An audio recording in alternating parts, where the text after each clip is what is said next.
नमस्कार।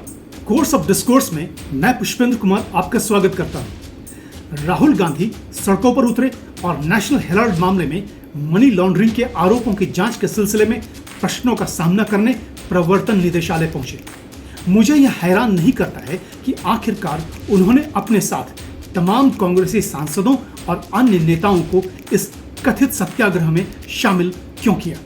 वैसे approval ratings को आधार मान ले तो वर्तमान प्रधानमंत्री मोदी और सांसद राहुल गांधी के बीच कोई तुलना नहीं है।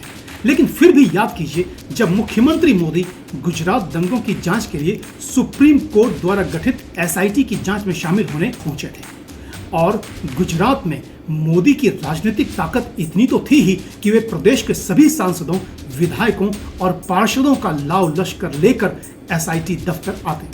लेकिन ऐसा नहीं हुआ था। लेकिन राहुल गांधी ने ऐसा ही किया। तो क्यों?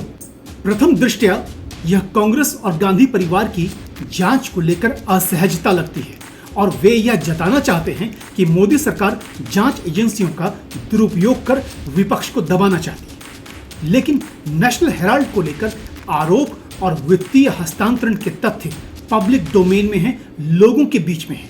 लिहाजा 1977 में चुनाव हारने के कुछ सप्ताह के भीतर ही जब इंदिरा गांधी की सीबीआई द्वारा गिरफ्तारी हुई तो उस वक्त उन्हें सहानुभूति मिली थी। लेकिन आज ऐसा होना मुश्किल है। यहां दो तथ्य महत्वपूर्ण हैं। पहला कि सोनिया गांधी नेतृत्व वाली कांग्रेस लगातार सभी स्तरों पर चुनाव हारती ही जा रही है, और दूसरा कि कांग्रेस ने पीढ़ियों में देश की सत्ता पर राज किया और मोदी सरकार उनके शासन की विफलता और कथित भ्रष्टाचार को गांधी परिवार की पहचान और छवि बनाने की राजनीतिक परियोजना में बेहद सफल रही है, जो पीढ़ियों में याद की जा सके। नेशनल हेराल्ड मामला लंबे समय से चल रहा है, जिसे सुब्रमण्यम स्वामी ने दर्ज किया था, मोदी सरकार ने नहीं।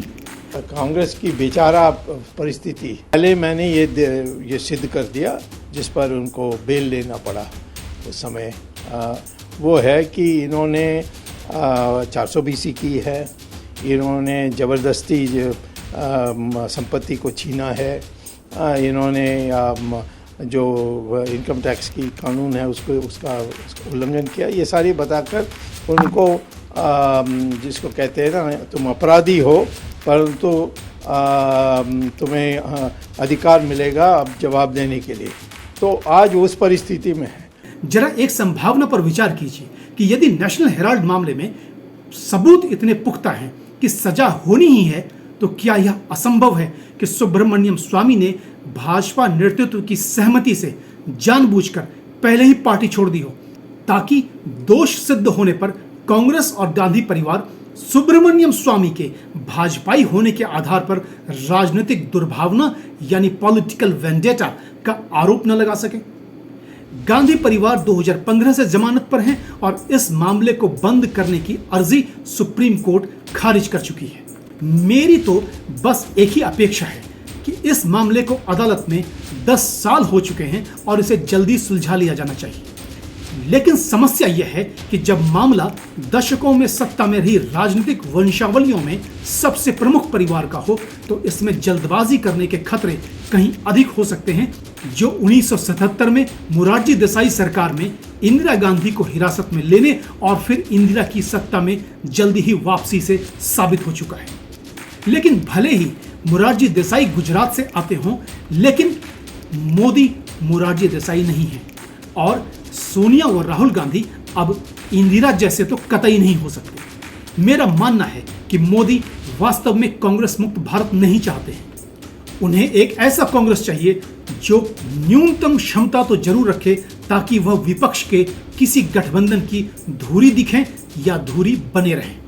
कांग्रेस को न तो राजनीति में न ही अदालती प्रक्रिया में किसी भी विशेषाधिकारी छूट का दावा नहीं करना चाहिए।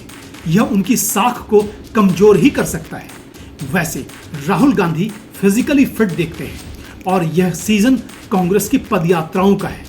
फिर भी इतनी धूप में निकलना सुरक्षित तो नहीं है। चलिए, फिटनेस टेस्ट तो हो ही गया, हेराल्ड हेराफेरी का टेस्ट अदालत कर देगी। वैसे तो सर, चूंकि आपकी वजह से ही राहुल गांधी कटघरे तक पहुंचे थे, लेकिन अगर आपको आज राहुल गांधी को इन्वेस्टिगेशन के लिए कोई सलाह देनी हो तो आप क्या देंगे?